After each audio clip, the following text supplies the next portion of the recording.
I wanted to talk about one of my favorite rifles, or it used to be one of my favorite rifles, one of my favorite bargain rifles. This is the SKS-45, also known as the SKS, also known as the Simonov, because the guy named Simonov designed it. Now this is an original Russian-made SKS. This was made in the Tula Arms Works in 1953. And this particular rifle was refurbished in the Tula arsenal. And you can tell that because everything's painted black here, and that's what they did when they refurbished this. And in the 90s, I bought this around 1992, and I paid $180 for it. I paid extra because this one has the laminated stock, and you can see that I like the laminate. You know, they actually charged extra for this laminated stock. Although I've heard that collectors, they actually like the original hardwood stock over the laminated stock. But when they were selling these back in '92, the laminated stock versions got extra money. Like I said, I paid $180 for this. I think they wanted $160 for just the regular hardwood stock ones. These rifles are going for anywhere between $900 and $1,100 now, which is freaking crazy as far as I'm concerned. Now, I always thought of the SKS-45 as the missing link between the Mosin Nagant bolt-action rifle and the AK-47, because this came just in between, or just before the AK. This rifle is has one of the most shortest service lives of any battle rifle. Like I said, it was adopted in 1945, SKS-45, but it was pretty much replaced by the AK-47 just 2 years later in 1947. But they actually kept building these until I think 1958. And the reason why they kept building them is the AK-47 actually had a lot of teething problems to get the manufacturing ramped up on them. So they kept making these guns. And if you were in Russia in the 80s and 90s, you'll actually see a lot of the monuments in Soviet Russia. Before the 90s, in the 80s, I should say. And even after the Soviet Union fell, they had a group of people that were teenagers, and they called themselves the Young Octoberists. And they would give these teenagers these SKS rifles, and they would guard certain monuments in Soviet Russia. So the reason why I say this is a missing link between the bolt-action rifle and the AK-47 is that this is a semi-automatic rifle. It's gas-operated. It uses a piston, just like the AK-47. In fact, the AK-47, it borrows a lot on this gun. I mean, Kalashnikov didn't start from a clean slate when he built that AK-47, because the gas system on the AK-47 borrows a lot from this particular gun. This is it's got a fixed magazine. It holds 10 rounds. You have the bolt here has a cutout for your stripper clip. There's 10 rounds. You would stick this in here, and then you just zoop, and then you would pull it back and let the bolt fly forward, and you'd be ready to shoot. So 10 rounds. This is your safety here. Put it in safety. You flip this forward, and there's your safety. And flip it back for fire. See? So now your sights, they're set for 100 yards to 1,000 yards. You've got a protected front sight up here that is adjustable for windage and elevation if you have the proper tool to adjust that. These all came with an attached blade bayonet.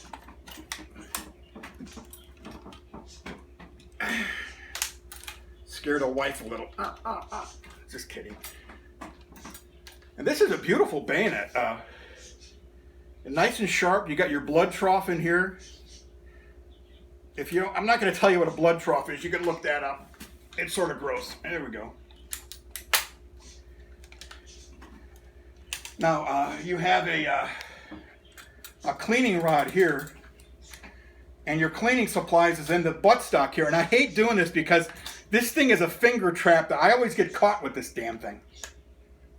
Come on. Ah! Damn it. Yeah, here we go. These are your attachments that are in here. You know, like your brush and stuff like that, and your gas port stuff. Yeah, look at that. So there's your cleaning kit. This is a pain to put back together. All right, come on. And now I got to put it back in this little finger trap here. The Chinese ones are worse. I think the Chinese they're into finger torture. Come on, come on, come on, come on! Ah! God damn it! Piece of crap. Anyway. So if you look at the markings on here, you will see 1953. You'll see the star logo, which means that it is a Tula Arsenal manufactured gun. But if you see, it says 1953, and there's a little character next to the 1953 that looks like an R. Well, that is in fact a Russian alphabet for the G sound, or RG. Now, if you the Russian word for year is pronounced God. So this is abbreviation for 1953 God, 1953 year. So that's what that little R character is, what it means. So you've seen this guy over here. I'm not going to take this apart because it's going to take a long time to do that. If you want to look at it, do a field strip, just do a search for field strip. This is, like I said, this is an original SKS. Now, I bought this one here. This is a Chinese SKS. Of course, this is an aftermarket stock. If you look at this gun, you will notice that you'll notice that it has a shorter barrel on it. That's because this is a carbine. This is actually a specially made SKS, Chinese SKS rifle. I should say carbine. They called it the Cowboy's Companion. And it's basically just a carbine version of the SKS. And it also has, if you look here, there's actually a scope rail on this. And this guy here is actually a quick detach scope mount with a scope. And you just flip it like this to take it off and press the button and you slide it right off and put it back on and clamp it there. This is an original Chinese 2.75 power scope that's on this. It's a nice little rifle, and I think I paid $140 for this in 1992 or 93. And it's just your basic SKS. It's just shorter. Now they also made another version of this that actually took regular unmodified AK-47 magazines, and they wanted, like, I think $180 a piece for those back then. Now those particular SKSs that took AK-47 magazines, those are the holy grail for SKS people. That's the rifle that they want the most, because the only way you could put a 30 round, the high capacity mag on this thing is they make these modified 30 round AK magazines with an adapter that you would be able to just flick on here. It just attach on this rifle. The problem is that you have that adapter. It looks like a duckbill, so they call them duckbill magazines.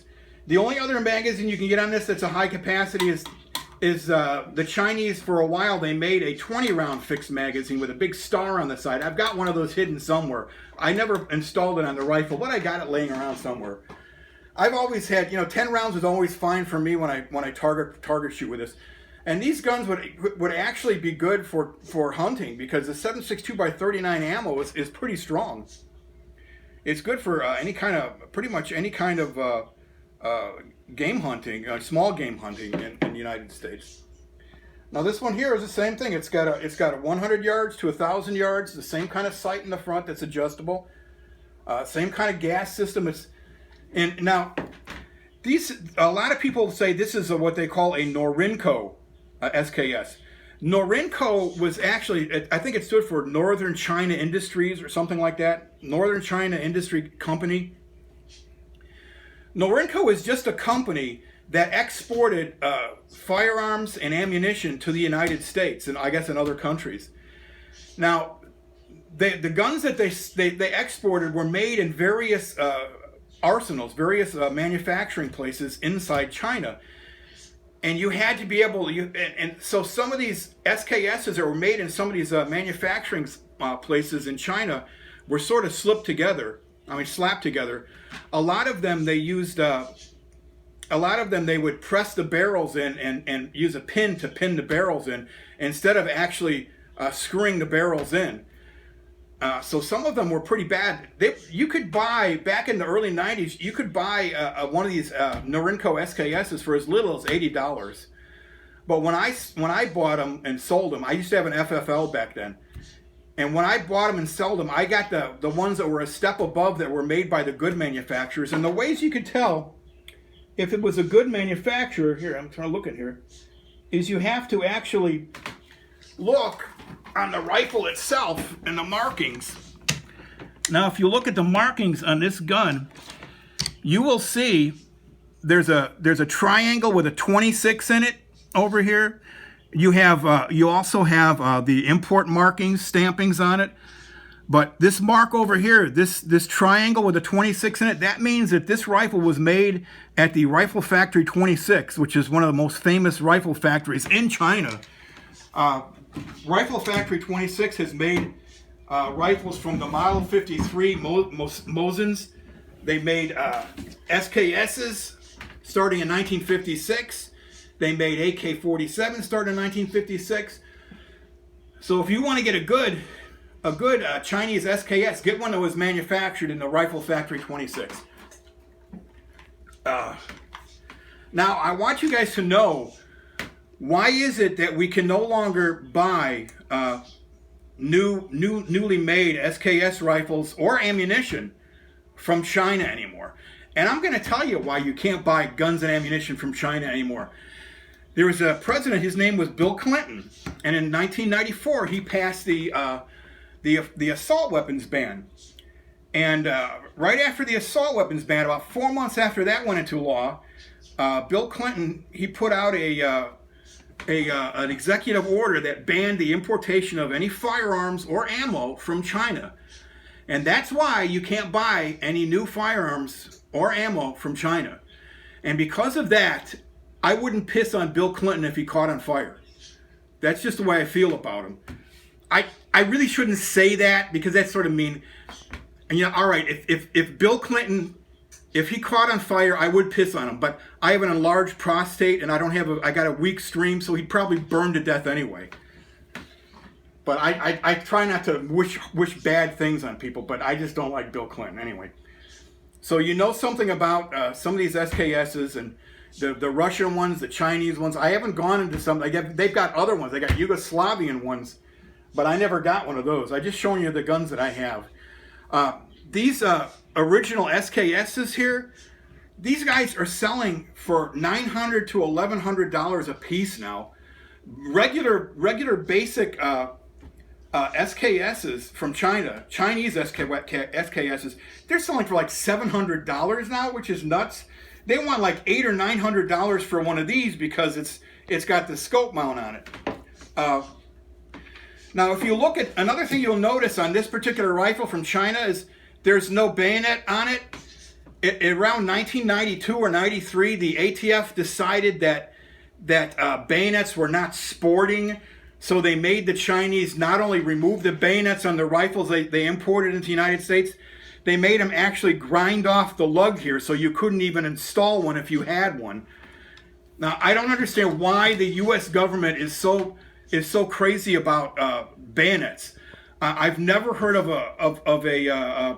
a mass shooting that was perpetrated by a bayonet charge. So I just don't quite understand it. But that's the way it is. So if you get a Chinese SKS that actually has a spike bayonet or a blade bayonet on it, that was imported before the ATF decided that bayonets were bad and they had to remove them.